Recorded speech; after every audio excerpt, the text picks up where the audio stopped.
One of the best aspects of the course management features in SageMathCloud is the ability to assign homework to students.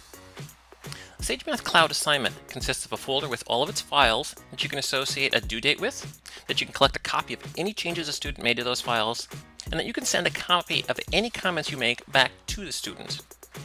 Handouts, on the other hand, are simply folders that are copied to each student project but have no due date and cannot be collected. You can place any type of file in an assignment or handout folder, and all of the files and subdirectories will be included. When you assign or distribute the folders to students, each student project will get its own copy of the folder and associated files. The Assignments tab has a box where you can search for directories. If you place the cursor in the empty box and hit Enter, it'll bring up a list of all directories in your project. If you name all assignment folders with a common naming convention, you can easily search for possible assignment folders by typing the name into the search box.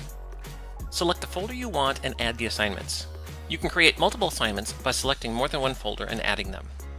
To set the due date and copy the directories to student projects, you'll need to click on the assignment name. Hit the Assign button and then hit Yes to create a copy of the assignment folder in each student's project.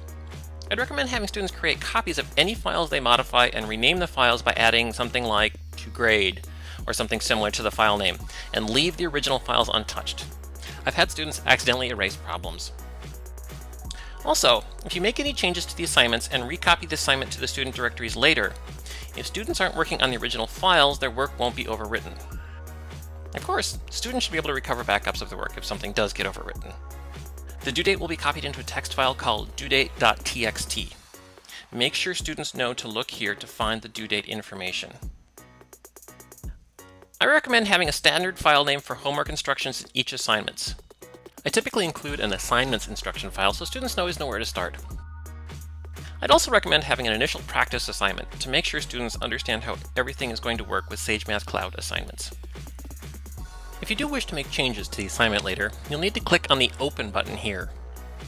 Any changes you make will not be pushed to student projects until you have reassigned the assignment. Reassigning does overwrite any changes students may have made, but copies of the original files still exist in the student directories. In our next video, I'll talk about how to grade homework.